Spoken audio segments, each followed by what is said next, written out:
Welcome to the Holistic Health Bites podcast. I'm your host, Andrea Nicholson, crime scene investigator turned functional health investigator.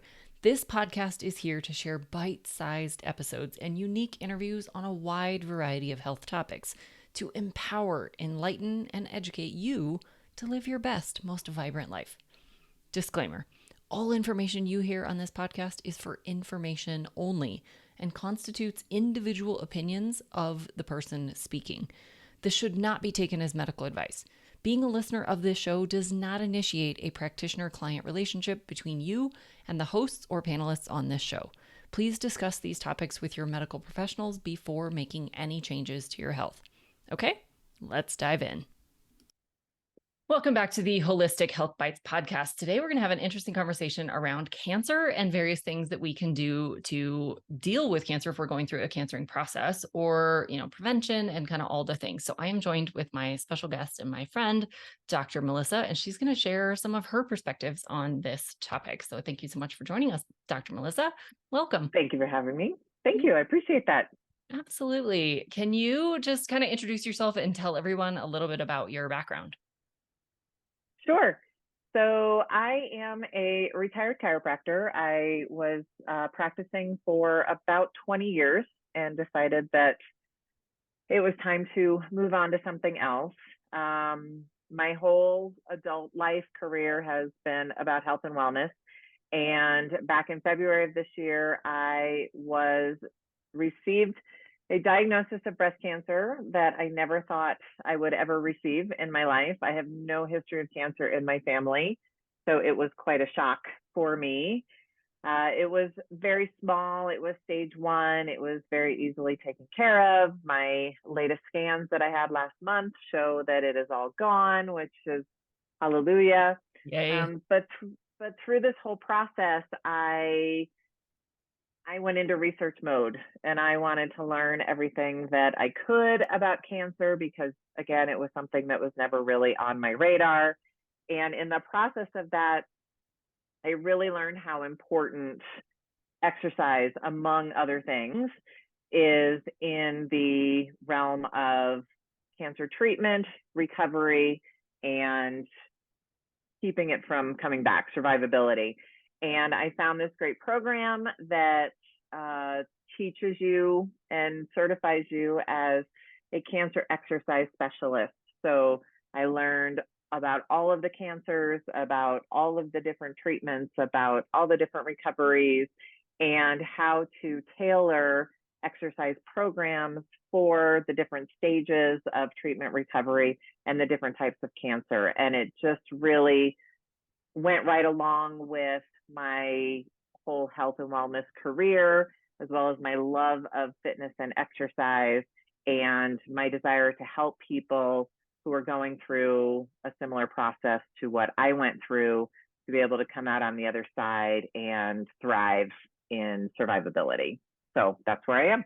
I love that. I know so many of us get into this field because of our own health journeys. And I think, your story is no different than a lot of people's, that you go through something, the recommendations don't either make sense or you're not clear about them or you don't agree with them, and you start on the research path and you chart your own path, and then you want to turn around and help other people do the same. So I think that's fantastic. Can you talk a little bit more about just the cancer exercise specialist piece and how is that different than just regular fitness? How is it, more unique to the cancer process and really that healing journey? Sure. So for anyone who has gone through cancer, for anyone who has been with someone who has gone through cancer, just the toll that it takes on your body, even if it is something as, I don't even want to say as small, because I don't think any cancer is small. It's always a really big deal. Different things happen in your body depending on what kind of treatment you go through, whether it is surgery, radiation, chemotherapy, some kind of hormone or immunotherapy. It really takes a toll on your body. And like, for instance, breast cancer, some of the treatments are, reconstruction, and the reconstruction can be taken from different areas. It's not just, oh, they take off your breasts and stick in implants. Sometimes they they bring in your, muscles from your back or muscles from your stomach to help recreate and reconstruct that area. And the types of exercise that you can do through this process and afterwards are very different from what a person who has not gone through that will do. Whenever there is a surgery, there is some kind of scarring. So depending on where the scarring is, it's going to lead to muscle imbalances and posture issues and things like that you can't necessarily just go back to the same old routine. Your range of motion is going to be decreased. Your posture will be changed depending on that. And then when you go through something like radiation or chemotherapy, it also takes a toll on your body. So you have to be very careful as to how much you do and how much you lift and things like that. So there are very specific things for different types of cancer and different types of treatment that need to be taken into consideration when creating an exercise program. And let's face it, for anyone who has been through it, if you're going through radiation or chemotherapy, for many people, the last thing you want to do is get up and go exercise. You're feeling fatigued, you're feeling terrible, you just don't want to do anything. And honestly, that's when it's most important to actually be moving your body. And so sometimes it takes someone else to say, okay, we're going to go slow, but we're going to do something. It's that accountability of having someone to help you be safe, but actually be moving toward recovery. Because the biggest side effect of especially radiation and chemo also is fatigue. And it sounds counterintuitive, but the best way to combat fatigue is actually to move.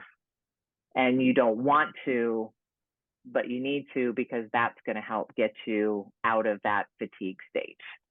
So I'm kind of a coach and a kind of an accountability partner, but also really helping people to be safe and go at a pace that's going to be best for their bodies while they're healing and recovering from all of the treatments that they go through with cancer. Well, that makes a lot of sense that it's tailored to what they're going through and the type of cancer they have and the type of procedures that they've undergone. And, I hadn't even really thought about the scar tissue and the mobility side of it from that perspective. So that makes a lot of sense. And then, of course, like you said, over exercising or overdoing it. And I could see that being a big thing for someone who is an avid fitness person when they get the diagnosis, that sometimes you actually need to tame it down or do something different. And that makes a lot of sense, because exercise, even though it's a good stressor, it is a stress, and you don't want to add to the cancering process by adding too much stress to the process. So I think that makes a lot of sense, that it would need to be tailored. What other kinds of things do you see that people do either before they ever get a diagnosis or even during that process of, kind of dealing with cancer? What do you see that people are doing that maybe don't serve them as well as they think, or that are actually making things worse and they just don't even know it?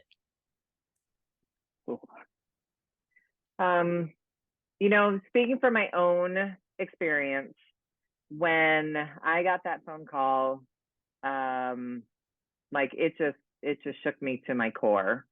And you learn the things, oh, well, you're supposed to eat right, and you're supposed to move your body, and you're supposed to reduce your stress, and you're supposed to sleep well. And when you get a diagnosis like that, all of that stuff goes out the window. I mean, I binged on lots of things that I shouldn't binge on because I was upset and I was scared, and that was my go-to. And the stress that comes on, or that is compounded when you receive a diagnosis like that, which is really not good for you, but I mean, it's human nature, and it's going to create a level of stress that, you don't really think that you can handle. And again, depending on where you are, the stage of the cancer, the type of cancer, those kinds of things just adds to it. And we have been so conditioned to cancer being the equivalent of a death sentence, just because before all of the advance in research and treatment and prevention and all of that, people who got cancer died. Like, that was just kind of the way it is. And so many more people die from heart disease than cancer, and a lot of the treatments for cancer contribute to heart disease down the road. And cancer is so much more treatable, manageable, curable now than it was back then. And I really believe that people, when they receive a diagnosis, that they need some kind of emotional support from other people to kind of help them realize that, hey, this is not necessarily as bad as you think it is, and you're going to get the help to get through it and help to kind of reduce that stress level. But I mean, it is human nature, and I'm not saying that you shouldn't go through that when you receive a diagnosis like that. But you should also do the things to move forward and to help to take care of yourself, because a lot of times we think, oh, well, none of it matters anyway, so I'm just going to do whatever I want to do. And that can further progress, the cancer, and really taking care of yourself from that point of diagnosis through the entire process is so valuable, again, for survivability and setting you up for a great life on the other side, because there is another side for almost everybody. For sure. And I think that's a great message to share. And I think that applies to every condition, really. If your mindset is, well, I got this thing and I'm going to die from it. Oh, well, I guess I'll just eat all the things and stop exercising and stop paying attention to all the things, and I'll just live life. Well, then that is going to be your fate. Right. But if you flip that and you're like, no, I'm going to beat this. I have a lot of control. I get to decide what I eat and when I eat and what I do and how I live and the gratitude that I have and, all of those kinds of things. You can have a drastically different outcome to, regardless of what your condition is. If that's heart disease, if it's cancer, if it's, diabetes, whatever that is, that mindset makes all the difference in the world, for sure.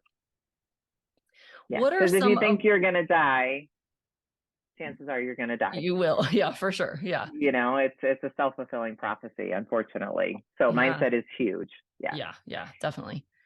So what are some of the things that you think really move the needle as far as like improving outcomes and really helping people do? I mean, we know a lot, obviously stop eating junk food and some of the really like low hanging fruit things, but what are some of the things that you've seen, really make a big difference in improving those outcomes? Maybe let's just start with diet. So I am a recovering, self-proclaimed sugar addict. That has always been my go-to. Any kind of candy, chocolate, cookies, ice cream, the like. When I was growing up, whenever I didn't feel good, that was my treat to help me feel better from my mom. And she did it because she loved me, but it really set me up that was my comfort mechanism. And once I received this diagnosis, I quit cold turkey. Well, took me a little while, but I had my binge when I was first diagnosed. But then I said, you know what, this could kill me, so we're done. So I cut out probably 98% of added sugar in my diet, and I stopped eating most processed foods. So anything that comes in a bag or a box that has more than 4 or 5 ingredients, probably not going to be good for you. I helped with a big campaign, I don't know, it's probably 8 or 9 years ago, to get labeling of GMOs on products. We helped get it on the ballot. It did not pass, unfortunately, but now it passed somewhere, because now products are saying if they contain genetically modified ingredients or genetically engineered ingredients or whatever that is. And if you see that on a box or a bag or a bottle or something, just put it back. Our bodies don't know what that is when it gets inside. And so they just turn it into fat, turn it into toxins, and it's not any good for you. So as little sugar as possible, stay away from processed foods. And if you're going to eat meat, there is a big two sides to whether eating animal protein is okay versus eating plant protein. I am more in the camp of animal protein just because of the importance of protein in general in our diets, for our muscles, for our health. But I only eat grass-fed beef, organic free-range chicken, wild-caught fish, and seafood. I have really not found much good pork out there, so I mostly stay away from pork. But the healthier the animal is that you're eating while it's alive, the healthier that is going to be for you. So those are kind of the big pieces on the diet scale. Dairy and gluten are, again, there's kind of two camps for that. Gluten doesn't do very well in my body. It gives me really massive brain fog and makes me just want to take a nap whenever I eat it. So I try and stay away from that. But honestly, the more whole food that you can eat, the more you know what it always was, like fruits and vegetables, protein, some grains, not a whole lot. Those are going to be kind of the best things for your diet. Yeah, I love that. And I think, again, that applies to all health conditions. I mean, that's all standard Absolutely. advice that really all of us should be following, even if we don't have a diagnosis or a condition. I think those are all fantastic things, and I agree with all of it 100%. And unfortunately, advertisers and are doing their best to make that very difficult. Yeah, they have a little bit of a motivated bias behind their marketing messages, and a little not so honest necessarily. So right. Totally. Okay. So what about some of the other things just in lifestyle in general? We've talked about exercise. We've talked about, diet, good and bad things. And you've kind of mentioned like sleep and stress and those kinds of things. What other things have you seen that people either should be doing, think they're doing right, but aren't actually doing well, or things that, we just either need to stop doing or start doing to really live our best lives, and especially in the cancer process?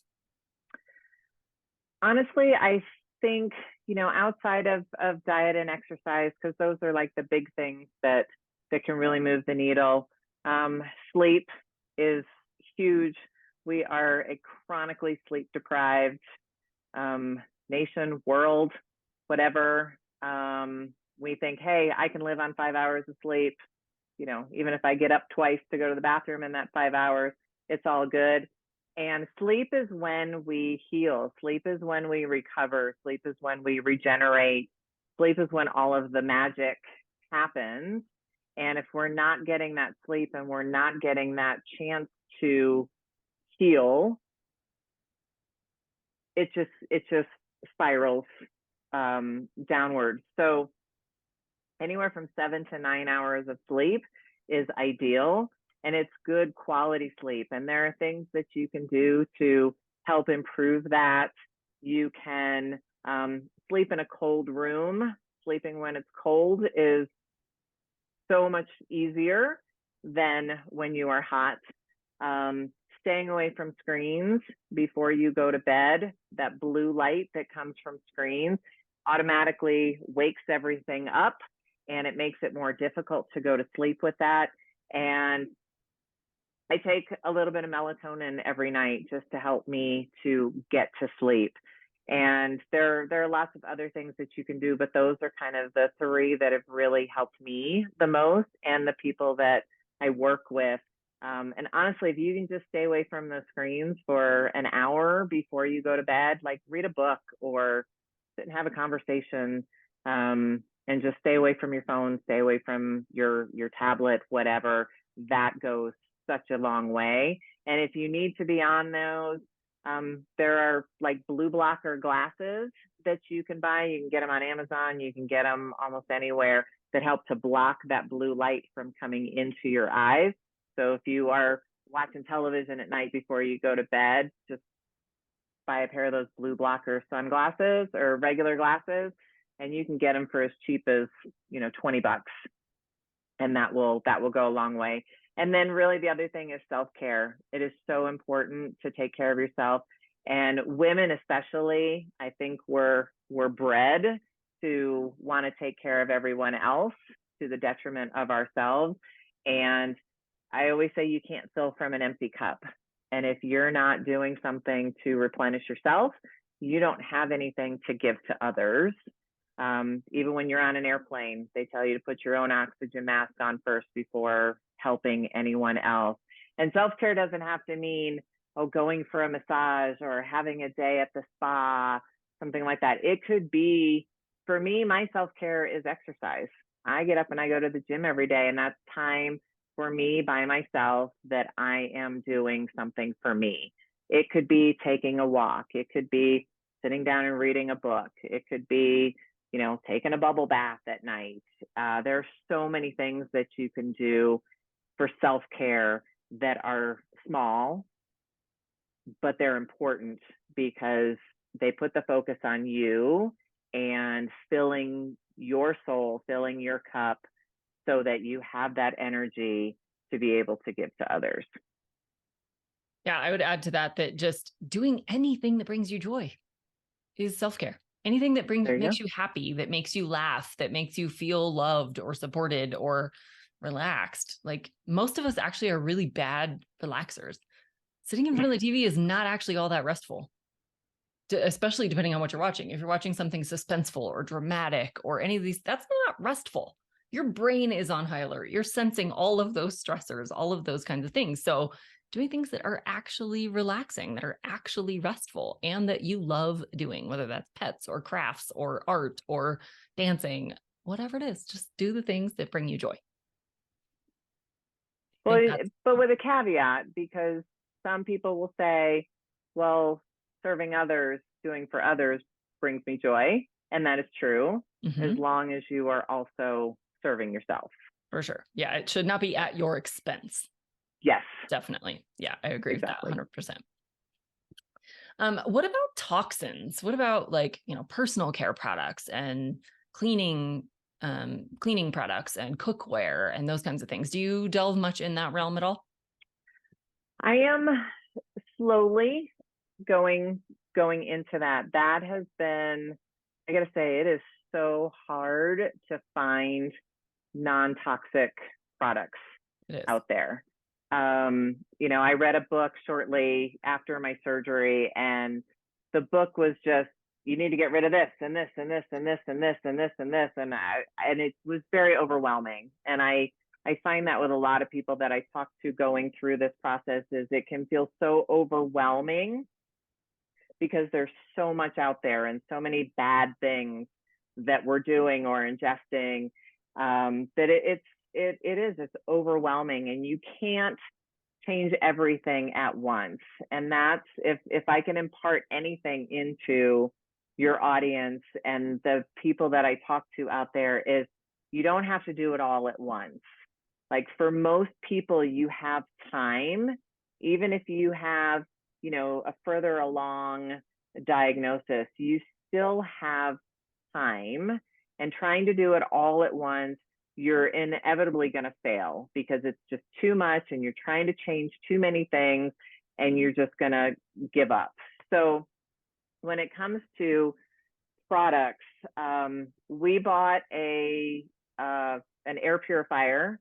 We have one on each floor of our home to help remove the toxins. We just got our basement finished last fall, and I was spending a lot of time down there recovering after my surgery and thinking about the toxins in the carpet and the toxins in the paint and stuff. And again, it was a little overwhelming. So we got an air purifier. We can't rip up the carpet in our brand new basement. Like, that's not going to happen. As far as cleaning products, honestly, I found that vinegar, baking soda, and water will clean almost anything, depending on different concentrations for different things. You don't really need to buy expensive cleaning products. And there are a lot of cleaner products on the market. I haven't really found anything yet that is non-toxic completely. So most of the things we use are vinegar and water or baking soda, and they're cheap and they work really, really well. Um, Products on your skin, again, there are the things to stay away from, the parabens and the phthalates and all of that, but it's very hard to find non-toxic beauty products, especially makeup, skincare, body care. Those are a little bit more easily accessible. Um, Beauty products, I'm still working on Yep. that. Yep. So it's difficult. They're out there. Sometimes they're very expensive, and you just have to kind of be careful and pick one thing at a time. And then once you get that down, then you can move on to the next thing. Again, trying to do it all at once is just it's a recipe for failure, unfortunately, because Yeah. there's just too much. Yeah, for sure. I'm with you on that. Yeah. Every time I even try to go down the rabbit hole of researching toxins, it's like it begins to feel impossible Yeah. because they're everywhere. And it's like, well, what good does it do to get rid of the one thing if I have 1,000 other things facing me? And I totally understand that. I am in that boat as well. But I agree with you that just baby steps as you run out of a product, look for a better replacement. Or, like you said, vinegar, baking soda, steam. There's boiling water. There's so many good things that we just have around us that we can use for a lot of these purposes. I do think there are some kind of low hanging fruit things like, not cooking in plastics. A lot of our, microwavable foods now come in microwavable plastics, but don't fall for it. you're Right. you're getting plastic in your food and plastic vapors and things. So, simple things like that. Like even if it comes in a steamer bag, take it out of the bag and cook it in glass. Cook it on the stove, do whatever that means. So I do think there's simpler things that we can do without necessarily overhauling our entire household. But, like you said, baby steps. As you need something new, get an up-leveled product, get something cleaner. As you run out of, soap or shampoo or whatever it is, try to find a less toxic version. I agree with you. It's almost impossible to find anything that doesn't have any toxins in it.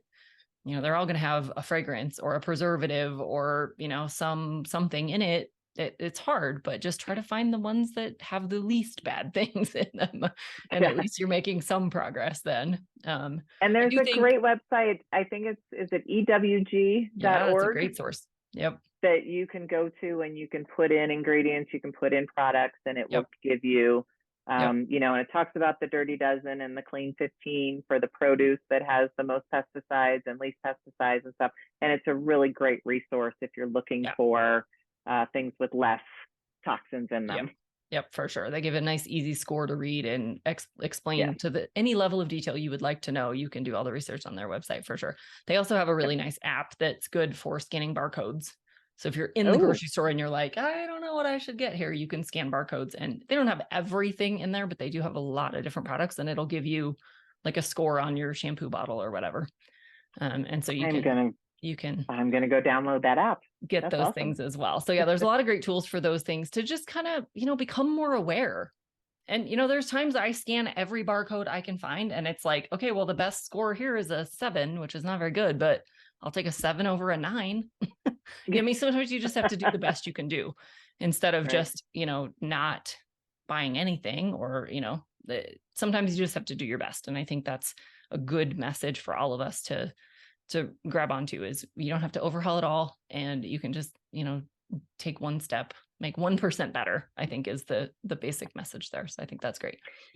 And to be careful because, I belong to a lot of Facebook groups and things and different cancer organizations. And you want to kind of be careful being in those groups because there are people in there who will try and shame you, who will try and browbeat you, oh gosh, you can't have this and you can't have this and don't ever take this. And everybody's on their own journey, no matter what, whether it's cancer, whether it's, diabetes, whatever, you still have to do what's best for you. And yes, there are the ideals, but don't let anybody shame you into doing something that you're not comfortable doing or you're not ready to do.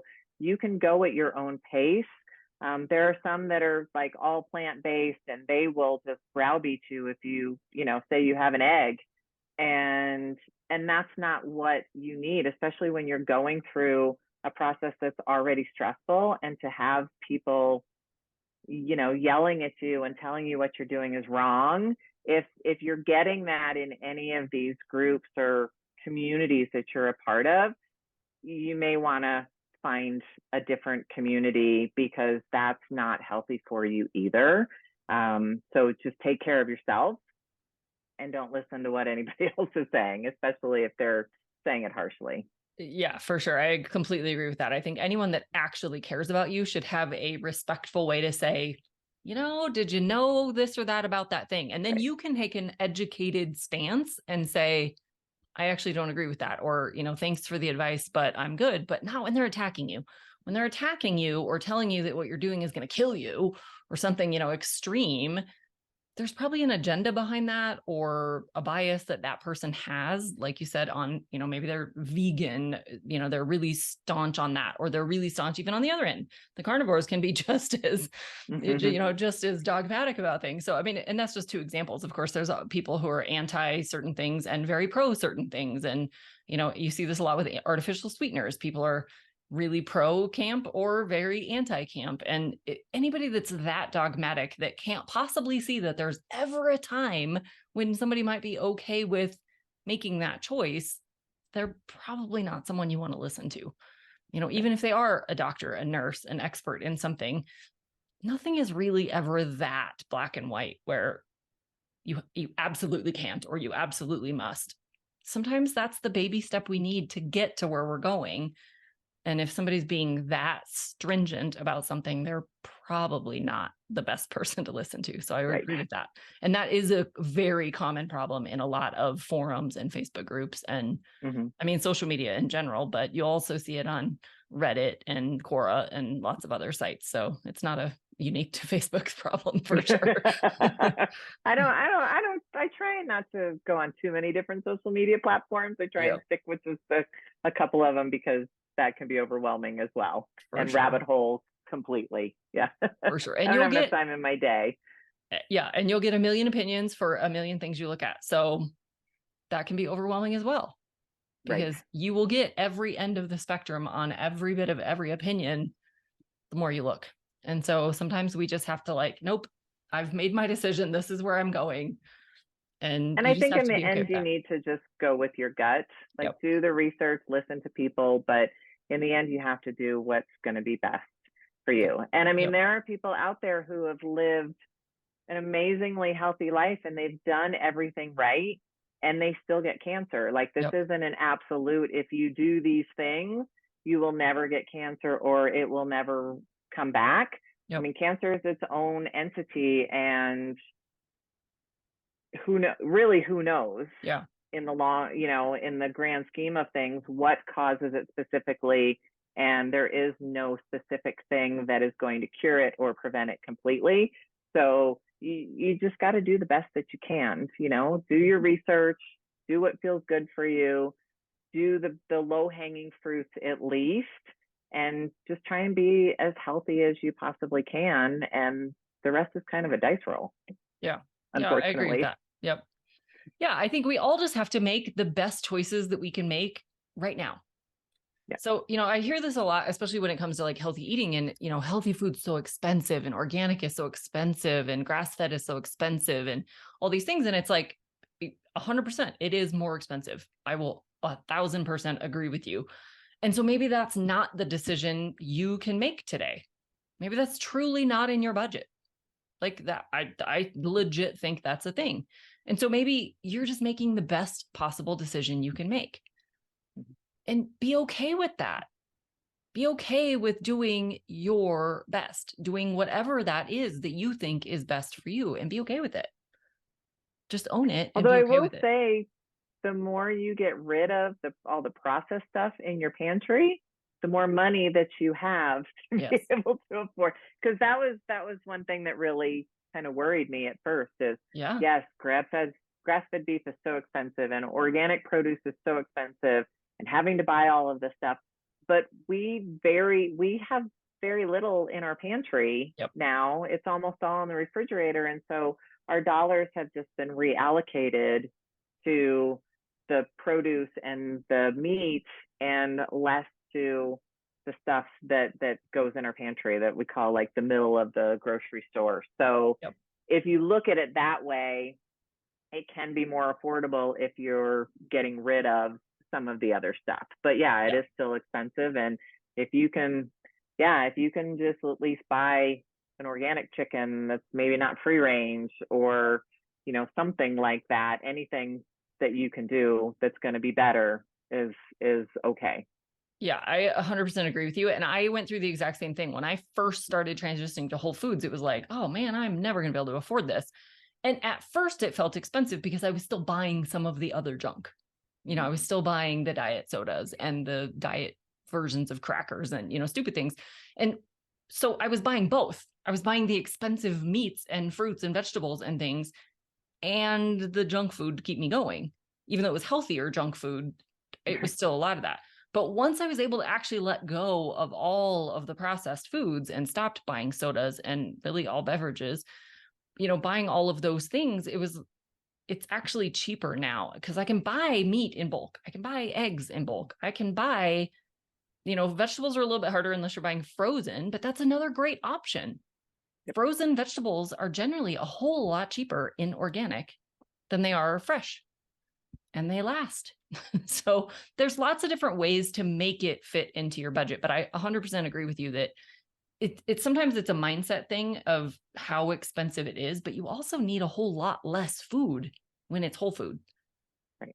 I'm not eating 6 times a day anymore because the food I'm eating is really satiating. And so I eat twice a day. And so I'm buying a whole lot less total food as well. So I think there is a compromise, but it might feel more expensive at the beginning. And eventually I think it levels out or even can save you money for sure. That's why, once again, the baby steps. Yes, 100%. So just look at, you know, if you're buying produce, just look at the dirty dozen. Yep. And if you're eating those, opt for organic. And then the clean 15, you can buy those in conventional because you're going to get less of the crap in those. And just little things that you can do. That they made the little things become the big things in the long run. Yeah, for sure. I think that's a great reminder that, you know, not everything has to be organic. I think it's fantastic if you can, but I think there are definitely strategies that you don't have to necessarily buy everything organic. So I think that's great. Any other messages? You don't have to buy organic pineapple because you're not eating the outside. You're just eating the inside. Exactly. You don't have to buy organic avocados because you're not eating the outside. It's like, if you look at I'm eating the outside like an apple, you definitely want to go organic with that. And also wash all of your produce, whether it's organic or not, when you get home. I wash everything in a vinegar and water solution. I just let it sit for 15 minutes, get the dirt off of it, get any other stuff that might be on it before I, put it in my fridge. Yes. Yep. Totally agree with all of that. Definitely washing everything because it's touched a lot of things in transit. Yeah. So. And a lot of people's hands. A lot of people's hands, a lot of surfaces. Just all the things. So definitely wash your stuff as good as you can. Any other messages you'd like to leave the audience with? Anything about just healthy living in general? Probably the biggest thing is, we're only given one body, and you got to live your life with this body. And yes, the sugar may taste good at the time, and the mac and cheese might be your comfort food, but in the long run, this body's got to last you your whole life. And do you want it to be a good life, or do you want it to be a sick life? And so, just take care of your body inside and out, and that gives you the best chance for longevity and a great healthy life. I love that message. I think that's a great way to end this. So if people want to know more about you, or, cancer exercise specialist that you are, how can they find you? So probably the best thing would be to email me or find me on social media. I'm at Melissa Grosboll.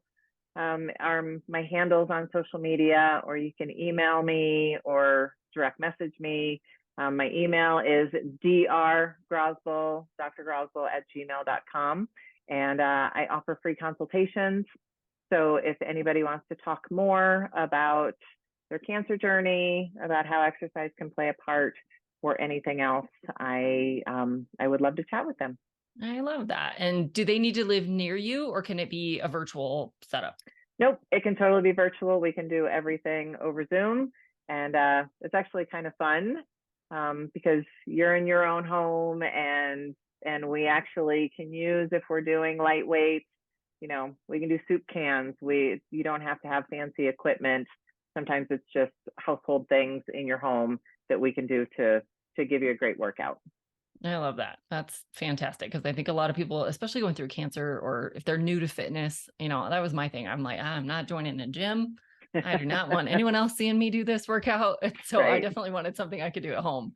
And so I think that's a great service, so that they can do it from home if they don't want to go to a gym or buy a bunch of equipment. So I think that's great. Absolutely. Yeah. Awesome. Well, we will definitely link up all of your information in the show notes, so it'll be really easy for people to just click on and come find you and learn all the things that they can do to get through their cancer process much healthier. Fantastic. Thank you so much for joining me today. It's been fantastic. I think everyone has learned a ton, and we appreciate you sharing your wisdom with us. Thank you so much for having me. This was great. I had a great Yeah. time. Awesome. Thank you, everyone. Right. And we'll catch you again on future episodes. Did you know I also work one-on-one with clients? I approach solving health challenges like I approached solving crimes, by conducting a thorough investigation into your case.